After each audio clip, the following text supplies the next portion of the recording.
గురు గురు super గా పాడావయ్యా. నా life మీద కూడా పాట పాడవు. వాళ్ళు మారాలని పాడాను, మారారు. నువ్వు కూడా మారు, అప్పుడు పాడతా.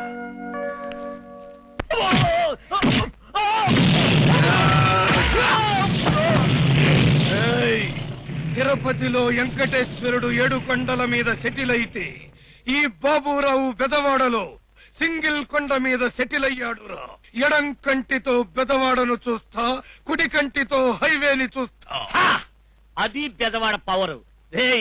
ఆ పక్క మర్డర్లు జరిగినా, ఈ పక్కన యాక్సిడెంట్లు జరిగినా అన్నిటికీ మూలం ఆయనేరా. ఒప్పుకోరా, మా లీలమ్మని మర్చిపోతానని ఒప్పుకోరా. నేను మర్చిపోను. 250 లారీలకు ఓనర్ని, 500 మర్డర్లకు ప్లానర్ని. బెదవాడ నా బేసు. ఈ ఫేసుకెవడెదురొచ్చినా బెంజి బండి బ్యాక్ టైర్ కింద నొక్కను, ఫ్రంట్ టైర్ కింద తొక్కేస్తా. డ్రైవర్ నీకెందుకు నవ్వు? వాడు చెప్పొద్దు అయ్యగారు, వాడు చెప్పొద్దు. దయచేసి వాడిని వదిలేయండి అయ్యా. ఏంటి వదిలేది? మా అన్నయ్య కూతుర్ని వల్ల వేసుకున్నాడు. అమెరికా నుంచి వచ్చింది పిల్ల, కాస్త ఆంధ్ర చూపించరా అంటే నీ కొడుకు నా కారు తోలటం మానేసి నా కూతుర్ని తోలటం మొదలెట్టాడు. నీ కూతురు నన్ను లవ్ చేశానంది. టోను తగ్గించు, కంఠం కోస్తా. వీడిని బతకనిస్తే మన ఇంటి కొట్టి బెదవాడంతా చెప్పేస్తాడు దొంగ విధవా. బావా, ఎమ్మెల్యే నేను ఉండగా నా కళ్ళ ముందే మాటలు చేయడం రాజకీయంగా అంతగా బాగుండదేమో. నీ రాజకీయం సీతాదేవి కజిన్ సిస్టర్ అంత పవిత్రమైంది.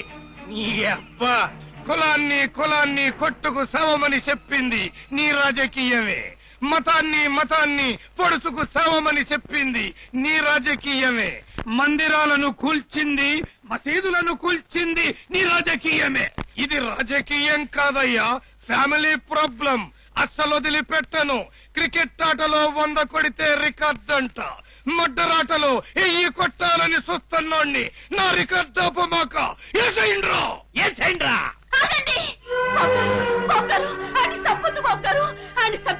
నేను పోలీసులకు చెప్తా. శభాష్. సరదాగా ఓ పన్ని వేసుకున్నావు మనం. నీ కళ్ళ ముందే నీ కొడుకును చంపుతా. నిన్ను చంపను, వదిలిపెట్టేస్తా. చిన్నగా పోలీస్ స్టేషన్ కెళ్ళాళ్లను తీసుకొచ్చి నా చేతులకు సంఖ్యలు ఇచ్చావనుకో, కృష్ణా బ్యారేజీ మీద నిలబడి గుండు కొట్టించుకుంటా. అది పెద్దవాడ పవరు.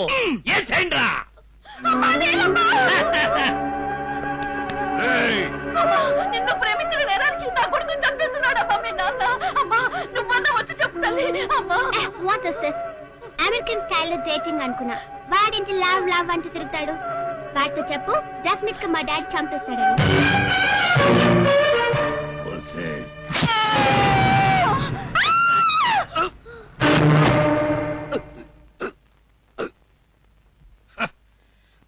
డీలరు సారు, ఈడి శవాన్ని గోనె సంచిలో కట్టి కృష్ణా నదిలో పడై రాయి కట్టమాక చిన్నగా ఎల్లి బందరు దగ్గర బంగాళాఖాతంలో కలవాలి. మరి ముసల్దండి పోలీస్ స్టేషన్ దగ్గర పడై కేసు పెడతానందగా. మావయ్య, ఏంట్రా ఇలా వచ్చావు? బాబురావు గారు నీ మాట వింటారా? నేను చెప్పదగింది, ఆయన వినదగింది ఏదైనా ఉంటే వింటాడు. బాబురావు గారి అమ్మాయికి ట్యూషన్ చెప్పడానికి తెలుగు చెప్పే మాస్టర్ కావాలంట. పేపర్లో వేశారు. నువ్వు చెబుతావా? ఇలాంటి బట్టలతో కాలేజీకి వెళ్ళలేకపోతున్నాను మావయ్య. ప్రతిదానికి అన్నయ్యని అడగాలంటే ఇబ్బందిగా ఉంది. ఇప్పటికే మా కోసం డే అండ్ నైట్ కష్టపడి పనిచేస్తున్నాడు. అందుకని పార్ట్ టైం గా చేద్దామని. ఓరి దుంపదగా, అందరికీ చదువుకున్న తర్వాత జ్ఞానం వస్తుందంటారు. నీకు చదువుకోకుండానే వచ్చిందిరా. సరే చెప్తా పద. జెండాపై కపిరాజు, జెండాపై కపిరాజు, జెండాపై కపిరాజు.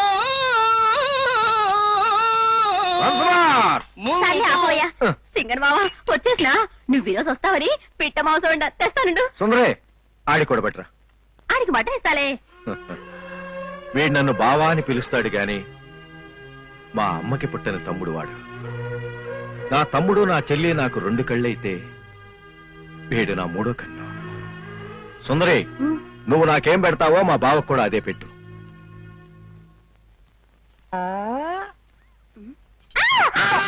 నీ అబ్బా నీ ఫేస్ చూస్తే వాళ్ళకి జ్వరం అవుతుంది కుసా. ఇదిగో థ్యాంక్స్. ఇదిగో మొన్న మద్రాసు వెళ్ళినప్పుడు బీచ్ తెమ్మని చెప్పిన అట్నేలే అన్నావు తెచ్చినా. నువ్వు నన్ను నమ్ము, నిజంగా బీచ్ కొందామని మద్రాసు వెళ్ళి తుఫాన్ వచ్చింది, మద్రాసు బీచ్ కాకినాడ కొట్టుకుపోయింది. అట్నా? ఆ. లేకపోతే తెచ్చేవాడే.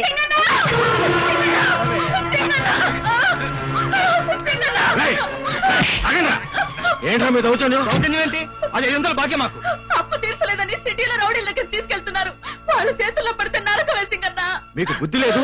ఒక ఆడదాన్ని నమ్ముకుంటారా? మేమేమన్నా పతివ్రతం తీసుకెళ్తున్నామా? చెడిపోయిందనే మేము తీసుకెళ్తుంది. నరమే, అది చెడిపోలేదురా, మీరు చెడగొట్టారు. మీ బాకీ 500గా తీసుకోండి. మళ్ళా దాని జోలికి వచ్చారు మీ ప్రాణం ఇస్తాను. పడి పడిరా.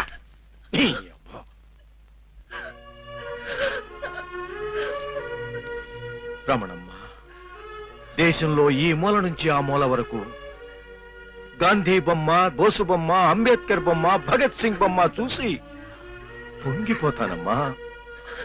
కానీ రోడ్డు మీద అక్కడక్కడ బతుకున్న మీ ఆడబొమ్మల్ని చూసి కడుపు తరుక్కుపోతుందమ్మా. ఎందుకమ్మా ఒళ్ళమ్ముకుని బతుకుతావు? కూలి పని చేసుకుని కష్టపడి బతుకమ్మా. కష్టపడి బతకండి.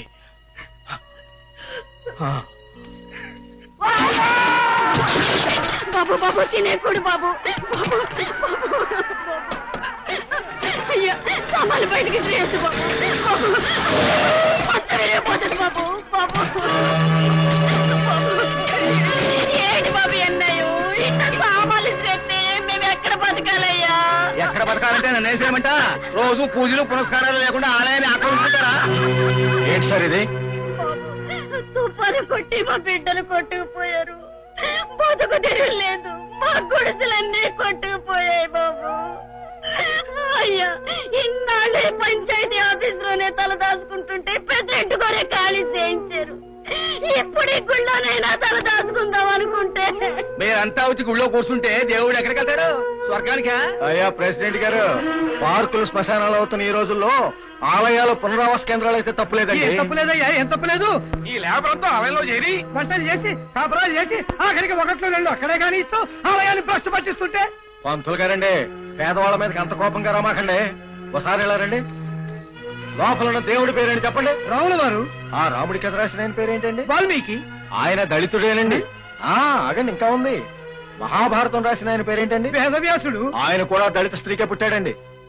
అయ్యా పంతులు గారు, తమరు ఇప్పటికి ఎన్ని పెళ్లిళ్ళు చేసి ఉంటారు? కొన్ని వందలు వెళ్లి చేయించుంటాను. మరి ఆ పెళ్ళయ్యాక 7 అడుగులు చుట్టూ తిప్పించి 8వ అడుగు రారా అని ఆకాశం వంక చూపిస్తారే, అచ్చ ఒక్క పేరేంటండి? అరుంధతి. ఆవిడ కూడా దళితక్కేనండి. సార్, తెలవని దెబ్బ ప్రకృతి కొట్టింది, తెలిసిన దెబ్బ మీరెందుకండి కొడతారు? దేశ విదేశాల్లో ఉన్న దాతలందరూ వాళ్లకు తోచిన సాయం చేసి డబ్బిచ్చి, బట్టలిచ్చి, బియ్యమిచ్చి వీళ్ళని ఆదుకోమంటే అన్నీ తెలుసుండి వీళ్ళని బయటికి గంటానికి మీకు మనసు ఎలా వచ్చిందండి? ఈ దేశం వాళ్ళయుండి, ఈ ఊరి వాళ్ళయుండి మీ పక్కనున్న వాళ్ళకు మీరెందుకు సాయం చేయరు? సాయం వచ్చింది బాబు, సాయం వచ్చింది. రెయ్యలు సుబ్బారావు అనే ఎమ్మెల్యే ఈ ప్రెసిడెంట్ గారు కలిసి 2000 బస్తాల ధాన్యాన్ని ఊరు బయట ఉన్న గొడవంలో దాచుకున్నారు బాబు. అడిగితే చంపేస్తారన్న భయంతో నోరు మూసుకుని ఉన్నావు. అదిగో బాబు దాని వెంట వెళ్ళిపోతుందో.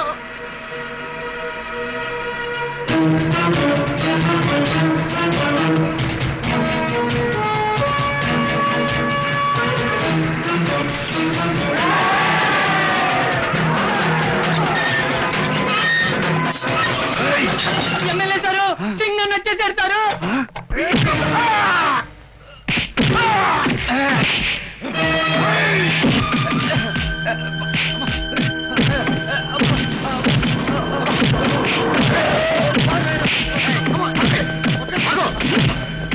ఏంటి దౌర్జన్యం? దౌర్జన్యం మాది కాదు సార్. తుఫాన్లో నష్టపోయిన వాళ్ళకి 10 మంది చేసిన సహాయాన్ని దొంగతనం చేస్తున్న ఈ బియ్యం దొంగలది సార్, బియ్యం దొంగలది.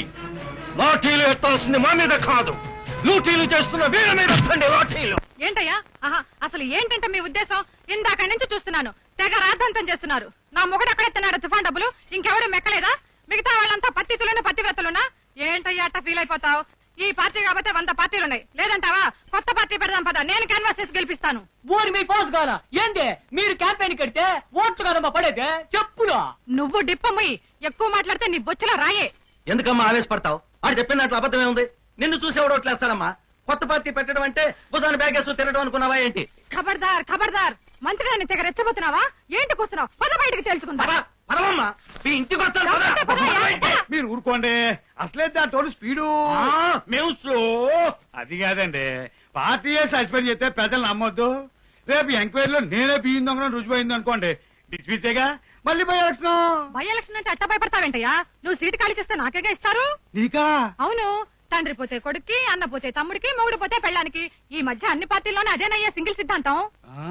ఇదంతా కాదయ్యా, మా ఆయన్ని పట్టించిన ఆ సింగన చేత తప్పని ఒప్పిస్తాను. అంతవరకు ఈ సస్పెన్షన్ ఆప్ చేయి. ఇదిగో చూడమ్ము, నా చేతుల్లో ఏం లేదు. స్వయంగా సీఎంఏ సస్పెండ్ చేసేసాడు. మధ్యలో నన్ను ఇరికించమాక. ఇంకా కూర్చుంటావేంటి? లేవయ్యా, ఇరికించొద్దంటే ఇరికించొద్దు. చందాలకు వచ్చినప్పుడు ఇవన్నీ కనబడలా. అసలు మనకేంటి పదవయ్యా, మా అన్నయ్య దగ్గరికి వెళ్దాం, ఆయనే తిప్పుతాడు చక్క. ఆయన మళ్ళీ మాటలు అంటాడేమో.